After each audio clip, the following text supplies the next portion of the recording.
challenges did you meet along the way? I'm still stressed. I still experience the signs and effects of stress. Managing conflict, there's a graph. It's a real simple graph. It's just a normal L-shaped chart. So along the bottom line, you measure time, and along the vertical line, you measure emotional impact or emotional cost. All right, and the line goes up on a straight diagonal. And she said, I feel like I've got my dad back, and it still Wow. puts a lump in my throat because it's just such a powerful memory. If you haven't got time, you shouldn't be dealing with it. There's always time. I feel disrespected. I feel not heard. I feel not valued. I feel not validated. Yeah. Misunderstood. Yeah. So obviously a big part of your work is developing people and the relational aspect. And we're talking about staff retention and taking care of staff and their being more productive, actually, as a result of that. I was just wondering, what challenges did you meet along the way where, going from that world of employment, I guess, and the security of that, or the perceived security of that, and taking the leap into self-employment? Okay. I think you again hit on the key word, which is the perception of security. We all think we are safe in our full-time jobs or part-time jobs or whatever we're doing and secure, but for many of us, the harsh truth is that you are just a resource to an organization. An organization isn't a person. It doesn't have a heart and a soul and a moral direction, a moral compass. It's just a thing. So loyalty to an organization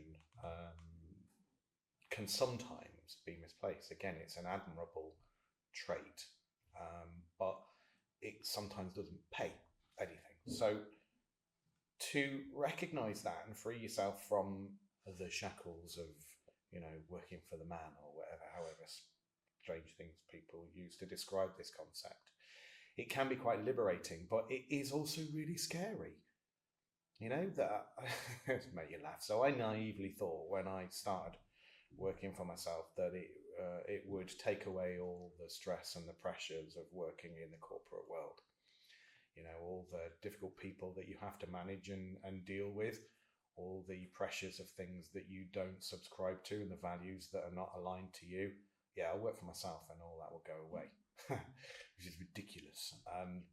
And a story I often share with people in my courses, because I think you can relate better when you understand in context. Context is key for me. So my long-suffering better half, my wife Rach, I remember saying to her a year into self-employment, so we talk about how I got into it when I start in a minute, but after a year, I remember sitting there thinking, I'm still stressed. I still experience the signs and effects of stress. And so what's the point? Because sometimes the lower down your batteries are, the less clear you are with your analysis and assessment. You can move towards negativity quite easily if you're not careful. So one of the things we said last time that's important to me is having the right people to help me think these things through, to help me work these things through. I don't need an answer from you, but I need you to be a foil for me so I can vocalize what's going on, hear it, see it, and then I'll be able to go off and do something about it. So I said to her, it's been a year. I thought there'd be no stress, and yet there is still stress. So can you tell any difference in me? Can you see any other differences that I'm struggling to identify at the moment? And it sticks with me what she said. She said, I don't feel like I have to walk on eggshells anymore. And it still breaks my heart a bit. It's like, oh no, why? What do you mean? And she said, yeah, you still experience stress. Sometimes people will bother you or annoy you or something will upset you. She said, but if you consider the amount of time that you spend in that stress bubble, one of the ladies who's helped me, Sue, she's a therapist and a counsellor back in Louth. She helped me visualize this by drawing a big circle. And she said, if this represents the amount of the time, the whole weekend that you spend worrying and frustrating or upset, if that circle represents the whole weekend, the amount of time that the incident itself took place is normally a pinprick in the middle. So Rachel continued that analogy that I'd been sharing with her. She said, you may spend time in a difficult place, but it's like that. You figure something out, you go, oh yeah, this is bothering, I'm really cross, fine, and it's gone. She said, whereas before you would come home from work in a bad mood or empty and drained, dragging yourself in wire your fingernails, and it would just take her saying the wrong thing for me to snap at her and have a go at, and that's the whole weekend wasted and ruined. Because you're in you've gone past recharge, you're in that, and that to me is the effect of burnout that you were talking about earlier. When you've gone into the red battery and below, and you give everything to the job because that's what you've been taught and conditioned to do. So there's nothing left for the most important people in your life by the time you get home at the weekend, which is crazy. So she said, yeah, I don't feel like I have to walk on eggshells anymore. You process this much more quickly and it doesn't hang around or linger. And I thought, oh, that's interesting. And I went, okay, in for a penny, in for a pound. So my daughter at the time was about 14. And I thought, well, okay, that was a harsh but useful bit of feedback. I'll grab the iron with both hands. And I said, what about you? Have you noticed anything different? And she said, I feel like I've got my dad back, and it still puts a lump in my throat because it's just such a powerful memory. Yeah. And it was heartbreaking that she felt like she hadn't had the version of me that she wanted and remembered for however long I'd stayed in a difficult place. Yeah. And I don't necessarily mean organisation or employer. Yeah, there were challenges, but yeah, she when I asked her what she meant, she said, you're more like the person I remember, fun dad who comes home, we can have a laugh and a giggle. She said, but for the last few years, you come home and you're not with us. You're not here. You're still processing or dealing with. And working from home doesn't have to mean sitting on the laptop or typing or doing. If you're working in here because you're still dealing with all the crap that, you didn't get finished between Monday and Friday, you're working at home. And I don't think I stopped worrying and thinking and worrying and cogitating. What a powerful conversation for you and your wife and your daughter. Yeah. And what was interesting there is that your awareness, there was no space, there was no room for any awareness. You were kind of oblivious really because you were surviving in survival mode, which I know that you talk about that in some of your training, that when we're in that stressed state, that fight or flight or freeze, we're not functioning well, and our awareness of others is severely diminished, isn't it? Yeah. And so, and heartbreaking that, and this is what's going on in a lot of families. Yeah. The stresses of work, it's in the family, and people aren't even aware of the impact that they're having on others when we're in that stressed state. Yeah, I think a lot of people have been brought up with a mindset where you don't talk about this kind of stuff. And I don't subscribe to it being a man thing or a woman thing. I think it's either gender. This Me too. It's rubbish that it's just men don't talk. I know plenty of women that don't. I know plenty of men that do. But nonetheless, the things that you see once you've learned these things, the things that you notice in other people, can be quite heartbreaking because there are families and people on a really downward spiral or a difficult path, but you waltzing in and telling them A is B and black is white isn't the solution. But yeah, I had friends that were working away all the time, and they'd be coming back, and you'd meet them at the weekend. They'd be like, "You'll never believe this. I've spent all week working away, and I've come back, and I get it in the neck that I've been away all week, and I get left looking after my own kids." And you're like, "Dude, they're your kids." She's been on her own all week, or what have you.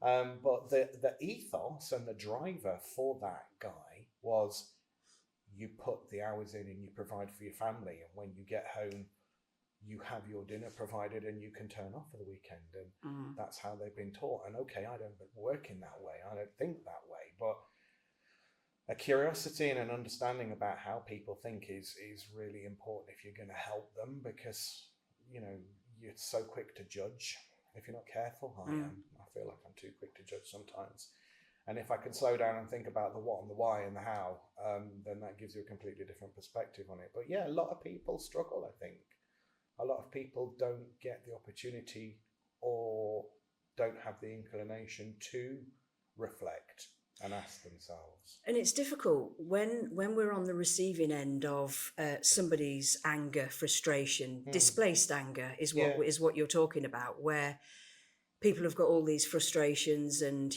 they're having to do whatever and work so many hours, and that displaced anger, when we're on the receiving end of that, it's difficult not to see they're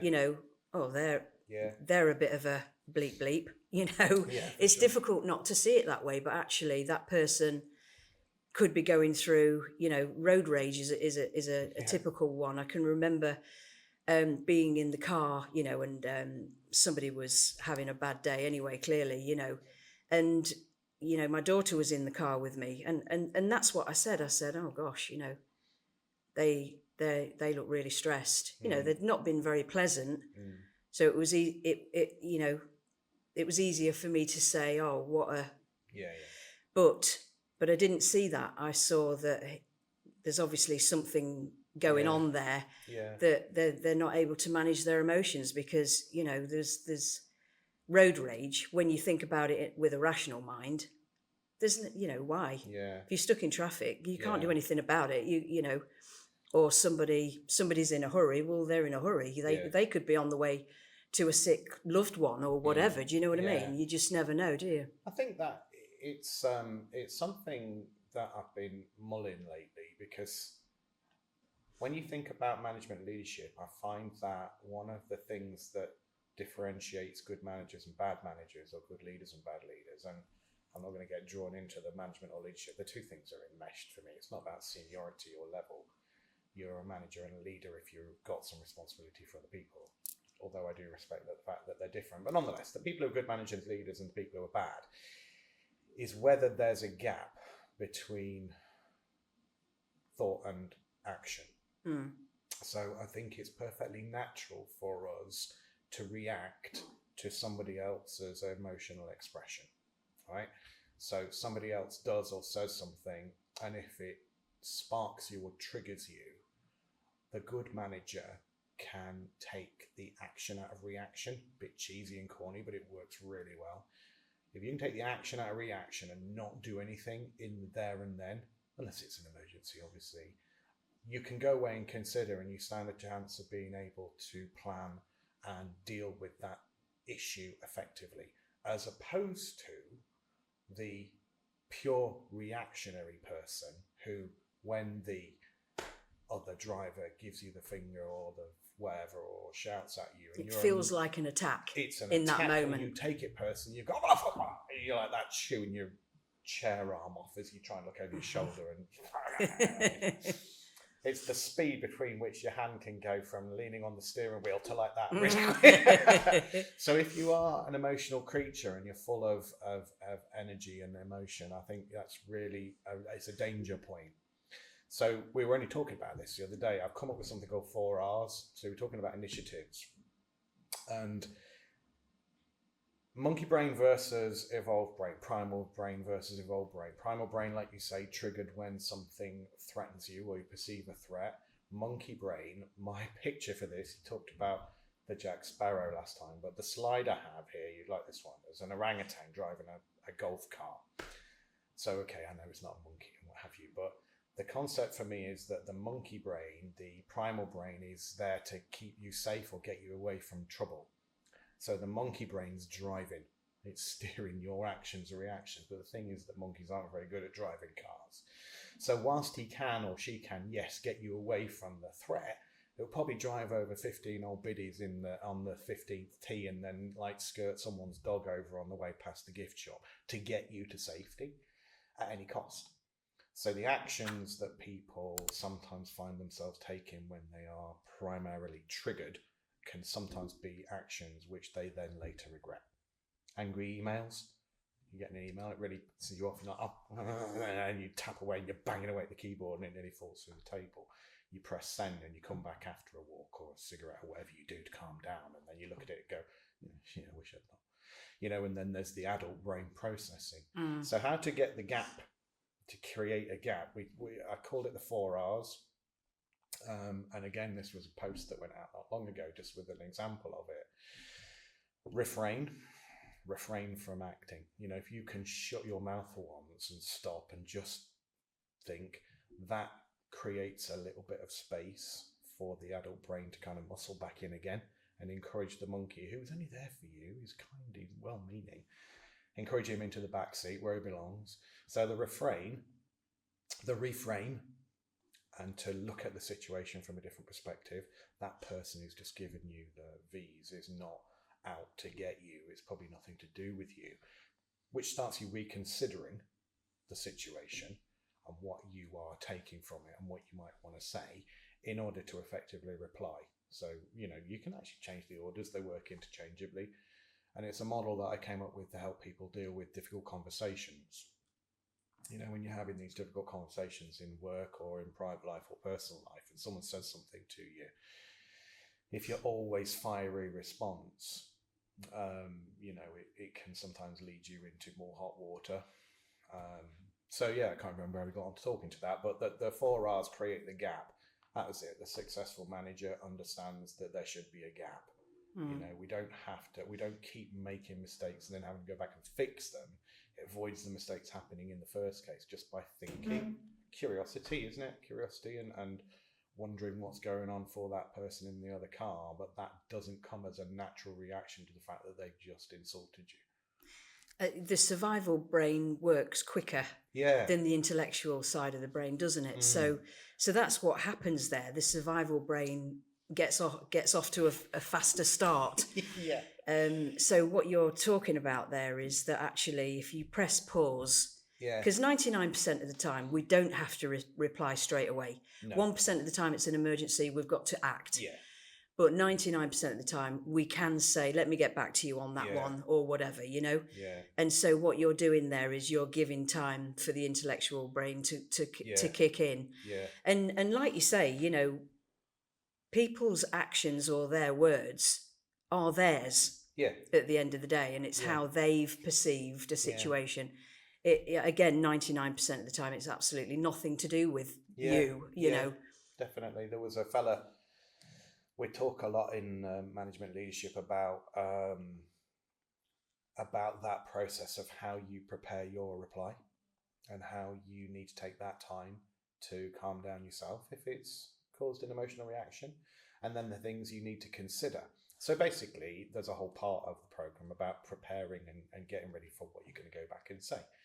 And somebody sat there and you can tell when someone's not quite on board with you, because when you're doing the face-to-face training and delivery, you're aware of body language and how people are getting on and whether they're with you or not. And this guy looked a bit concerned, and he looked at me at one point as we were talking about this, and he went, it's all well and good. And I thought, oh, here we go. That's normally a precursor to something quite catastrophic. It's all well and good, all this stuff that you're talking about, but you sometimes don't have time.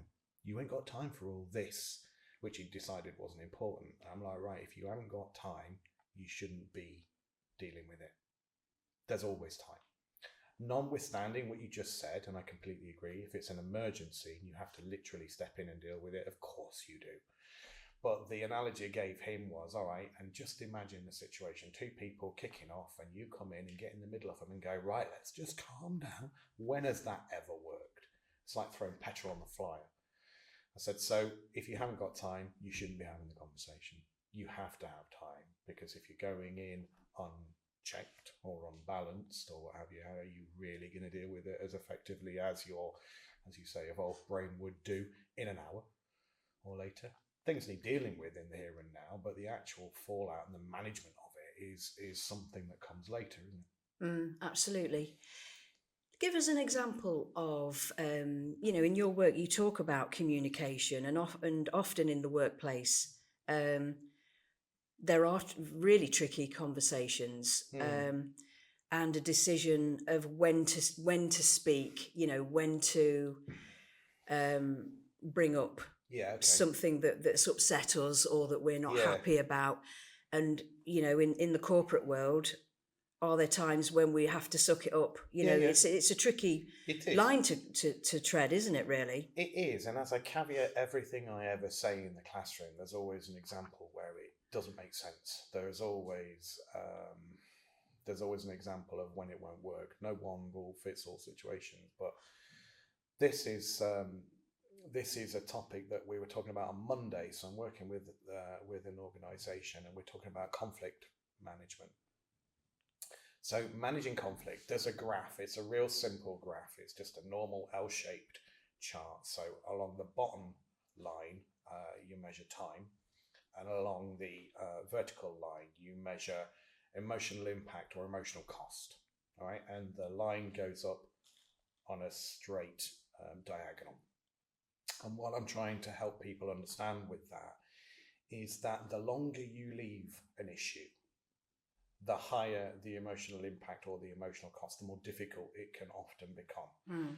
The more baggage it will attract and create. When you talk about couples counselling and the things that bother you about your better half, other half, if you leave it forever, it will eventually come out at the wrong time in the wrong place. So you're putting the milk in the fridge and your other half says, are you going to put that milk in the fridge? I'm literally putting the other milk in the fridge. Geez, what's your problem? Well, you don't seem to put your pants in the wash bin. Well, you don't seem to be able to do this. And well, if you go, well, when you said that to me 15 and a half years ago, you're like, damn, where did that come from? These things need addressing. And yet I will accept that there's a way that I need to think about the actual tiny 0 point, because it's rarely at the exact point that it's happened that it's the best time, because of what we just talked about. So if someone says something to somebody in a workplace unintentionally offensive or upsetting, and it happens all the time, bad managers aren't bad people in most cases. They're just thoughtless or ill prepared or not aware. So if somebody says something that's problematic and it causes a real strong reaction in you, that's the kind of thing that you will need to address. But it's probably not best to do it right in that minute, because you might be in full monkey mode. How dare you? What do you think you're doing talking to me? And you've got an argument then. So the line that we use to help people understand the difference is what turns a conversation into an argument, and it's emotion. You can have a difference of opinion, but have a real balanced conversation about it. But if you scatter emotion on, you've gone from talking about putting the milk into the fridge to an argument. What are you trying to do in an argument? Win. Score points. Conflict. Make people draw noughts and crosses and play noughts and crosses. And what they're trying to do is win on the other half, win the other person. So that's your conflict mindset. So that's often not the best time to have an effective conversation. So within the workplace, people say the wrong things all the time. People have misunderstandings about who they are or what they are. People have managers who don't really get them or understand them or what have you. So yes, whatever it is that's upset you needs to be discussed, but you need time to let that monkey park the golf cart and let the evolved brain come to the fore. And we've got all sorts of models to help people kind of give feedback and have a process to follow, because I think different people work in different ways. Like we said earlier, I like to have someone talk through and talk with. Other people want a process to follow. If there's a black and white ABC, that's what that person likes. Another person likes to go away and write everything down. Another person likes to be able to think about things for themselves. So a good course, a good intervention, if you like, a good selection of, or a good course has a selection of different methods, tips, techniques. Yeah, and in interpersonal therapy, we talk about I statements, because what these things usually boil down to 100% of the time is that it will boil down to a handful of things. Basic human needs. So I feel, using those I statements, which straight away takes out of the, by the way, you, this and that and the other, which then comes across as an attack, which then is more likely to be that tennis back and forth, but you, and you know, we defend is the natural response. Whereas if we, like, the handful of things are, I feel disrespected, I feel not heard, I feel not valued, I feel not validated, misunderstood. You know, it's really, it really boils down to one of those things. There's a model that we use called effective feedback, and it's probably my favourite thing, and yet it's also the thing that people just choose not to take up, and yet it's so powerful. But it does try and remove the sense of attack, because like you say, if you're attacked, you'll either counter-attack, you'll defend, or you're abstract, and none of those three things create a good two-way conversation. So instead of just going in and saying, you know, you're unprofessional, or you've done this, or it's like, I've noticed. And that's exactly the same as you've just described there. That's stage one. You have to start by owning it and taking it. I've noticed, or I've seen, or I've, you know, and then it's something that you have seen and are taking ownership of, and it moves on to, I've noticed that on these occasions you did blah, blah, blah. And it's also, in addition to owning it, it's about being really specific about actions and behaviours. Because if you can't specify the action or the behaviour that somebody has taken or that you're commenting on, you run the risk of it turning into a personality attack. So if you can't say specifically what it is that you're interpreting as unprofessional, if I go in saying you're not very professional, how can you take that as anything other than an attack? Right. Because it's rude. You know, if I can go in with, you're not very professional, you're not really the kind of person we want as a manager here, how about that? You know, it'll immediately put you on the defensive, won't it? I like that, because it's, at the end of the day, it's our perception. So I've noticed. You know, it's our perception, because we can't say what the other person really intends or what they're thinking. But this is a fascinating conversation.